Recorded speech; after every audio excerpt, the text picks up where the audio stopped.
Coba Anda lihat sekarang, tapi sekilas saja di akunnya, bohirnya, klan Ba'alawi, Rizik Syihab. Ini sudah mulai dengan pembahasan-pembahasan seperti trilogi Ibnu Taimiyah. Kita juga tahu kan siapa Ibnu Taimiyah, seorang tokoh Wahabi kan. Nah, dia mencoba sekarang masuk kepada kajian-kajian mengenai Wahabi yang sebetulnya diarahkan kepada kelompok Kiai Jemaluddin dan Gus Fuad Pleret. Assalamualaikum warahmatullahi wabarakatuh. Setelah kekosongan diskursus atau tulisan-tulisan yang biasa diposting oleh Kiai Haji Matuddin, kelompok Ba'alawi mencoba menyerang balik dengan tuduhan, dengan fitnah bahwa kelompok Kiai Haji Matuddin itu menggunakan trilogi Wahabi, yang dalam hal ini pemahaman dari kelompok Ba'alawi yang mengklaim bahwa nasabnya ini benar-benar bersumber kepada ajaran Ahlul Sunnah wal Jamaah. Jadi tidak heran jika sekarang ini ada kekosongan pembahasan dari Kiai Haji Matuddin, statement-statement dari Gus Fuad Pleret, kemudian pembahasan dari Dr. Manakem Ali,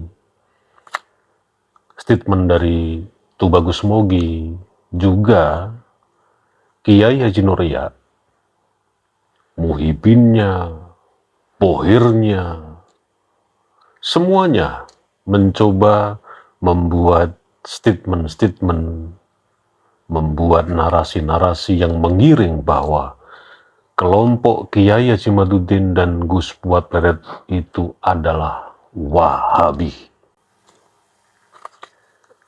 Meskipun fitnah ini juga tidak berdasar, meskipun fitnah ini juga mungkin karena tidak bisa membantah atau kalah framing dengan kelompok Kiai Haji Matuddin mengenai tesisnya yang merungkatkan klan Ba'alawi, mereka kan hanya bermodalkan manuskrip yang diijazahkan dari Soeb Mirbad. Itu pun hanya secuil manuskrip, dan itu menjadi pedoman mereka untuk menjadi anti diskurs mengenai apa yang sudah ditulis oleh Kiai Haji Matuddin. Begitu juga muhibinnya, serangan terus bertubi-tubi, memframing kelompok Kiai Haji Matuddin ini adalah orang-orang yang mu'alaf menjadi Wahabi. Ini kan sebetulnya framing yang tidak mendasar dan tidak bisa mereka ajukan apa bukti fakta integritasnya. Kalau tesis, okelah, bahwa tulisan atau buku yang sudah diterbitkan oleh Kiai Haji Matuddin mengenai rungkatnya nasab Ba'alawi ini itu di-framing sebagai bukan ilmiah, silakan aja. Itu pun juga mereka tidak bisa membuat sanggahan secara ilmiah pula kalau tesnya itu memang tidak ilmiah. Sekarang framing yang kedua, menyerang dengan branding Wahabi. Itu pun juga mereka tidak bisa membuat satu acuan yang bisa divalidasi bahwa kami ini Wahabi. Coba Anda lihat sekarang, tapi sekilas saja di akunnya, bohirnya klan Ba'alawi, Rizik Syihab. Ini sudah mulai dengan pembahasan-pembahasan seperti trilogi Ibnu Taimiyah. Kita juga tahu kan siapa Ibnu Taimiyah, seorang tokoh Wahabi kan. Nah, dia mencoba sekarang masuk kepada kajian-kajian mengenai Wahabi yang sebetulnya diarahkan kepada kelompok Kiai Jemaluddin dan Gus Fuad Pleret.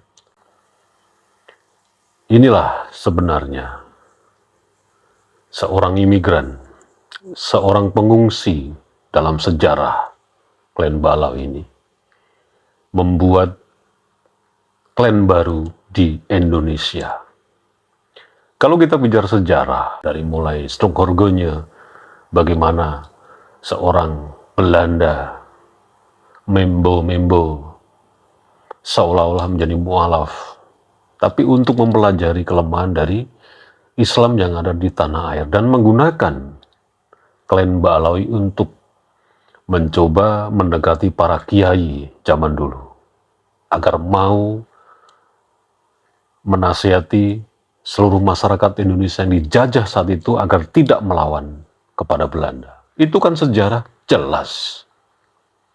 Nah, hingga sekarang ini dikuliti terus bagaimana sepak terjang mereka dari kakek moyangnya sampai sekarang ini sudah tidak bisa menjawab dengan sanggahan-sanggahan yang itu sifatnya adalah lebih kepada bagaimana kalau memang tesis Kiai Haji Madudin itu tidak ilmiah, kalau memang tesis Kiai Haji Madudin itu tidak bisa membatalkan nasab klan Balawi, mereka pun tidak bisa membuat dekonstruksi sanggahannya tersebut atas tesis Kiai Haji Madudin. Tidak bisa. Ya dengan cara-cara, khususnya Muhyiddinnya itu dengan cara-cara speak up yang tidak jelas alurnya. Dan kalau kita lihat, memang akun-akun Muhyiddin Ba'alawi tidak pernah dilihat orang. Karena isinya itu tadi, serangan-serangan secara pribadi, menggunakan asumsi pribadi yang tidak mendasar kepada referensi-referensi untuk membuat kritikan. Tapi sebagai Muhyiddin Ba'alawi ini setiap kali membuat konten itu sebagai haters, bukan seorang kritikus. Itu fakta dan tidak bisa dibantah. Selain modal cuman secuil manuskrip dari Sohib Mirbad yang diijazahkan, saya lupa namanya, kepada pokoknya manuskrip, secuil manuskrip itu di dalamnya adalah berisi mengijazahkan Sohib Mirbad kepada Ba'alawi bahwa Ba'alawi ini nyambung kepada Durat Rasulullah. Itu kan cuman penukilan yang ya kalau kita pernah baca kitab menjadi catatan kaki gitu loh. Artinya tidak diulas secara menyeluruh, secara detail. Kalau itu menjadi sebuah sebuah buku yang bisa dipertanggungjawabkan secara ilmiah, ya bagaimana? Orang cuma secuil dan itu ditulis cuma jadi seperti catatan kaki. Bagaimana? Itu dijadikan modal untuk menyerang balik. Ditambah ketika banyak penelaah tentang tesis Kiai Haji Madudin, terdapat kekosongan 550 tahun, tidak ada kitab satupun yang menyebutkan Ubaidillah, disanggah dengan mana dalilnya. Ditambah lagi, surat Kiai Haji Madudin kepada Robitoh Alawiyah memang sengaja tidak direspon oleh Robitoh Alawiyah. Dan alasannya ini juga sungguh di luar nurul. Kenapa? Robitoh Alawiyah menganggap bahwa surat yang dilayangkan oleh Kiai Haji Madudin itu tidak berbasis sebagai sebuah lembaga resmi yang terdaftar di Kemenkumham seperti Robito Alawiyah yang memang menjadi lembaga resmi pencatatan nasab. Makanya mereka menolak karena surat yang ditujukan oleh surat yang dilayangkan dari Kiai Haji Madudin itu cuma surat pribadi. Ya ngapain ditanggapi? Itu sebabnya Robito Alawiyah sampai hari ini tidak mempedulikan surat Kiai Haji Madudin. Dan selain itu, banyak desakan juga daripada muhibinnya agar Robito Alawiyah tidak merespon surat Kiai Haji Madudin. Selain alasan tentang legalitas sebuah lembaga, tesis Kiai Haji Madudin itu belum diuji secara akademis. Artinya belum melalui pengujian secara terbuka oleh para ahli-ahli nasab. Nah, kita nggak tahu ahli nasab dari mereka atau ahli nasab dari mana. Kalau memang itu alasannya, kan bisa dibicarakan. Tapi ya itulah, kembali lagi namanya juga pengungsi yang mencoba membuat negara sendiri dengan klan Ba'alawinya, dengan nasabnya itu, ya begitulah. Kalau riwayatnya mereka ini kalau nggak salah malah jadi seperti kayak Rohingya dulunya. Artinya masuknya si klan Ba'alawi ini memang seolah-olah terdampar. Meskipun ada settingannya. Artinya apa? Ya seperti Rohingya ini kan bukan serta-merta terdampar. Tapi memang ada oknum orang Indonesia yang memfasilitasi supaya mereka masuk ke Indonesia dengan meraup keuntungan sekian. Dan orang-orang Rohingya itu kan membayar kepada oknum orang Indonesia dengan berkamuflase perahu-perahu yang sudah tidak layak berlayar. Padahal itu settingan semua. Nah, saya kira klan Ba'alawi juga menggunakan metode itu dulu-dulunya.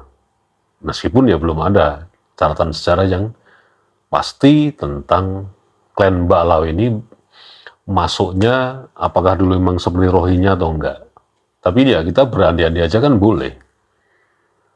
Mereka juga nggak ada tanggapan yang serius atas surat Kiai Haji Madudin. Ya, bebas saja berpendapat.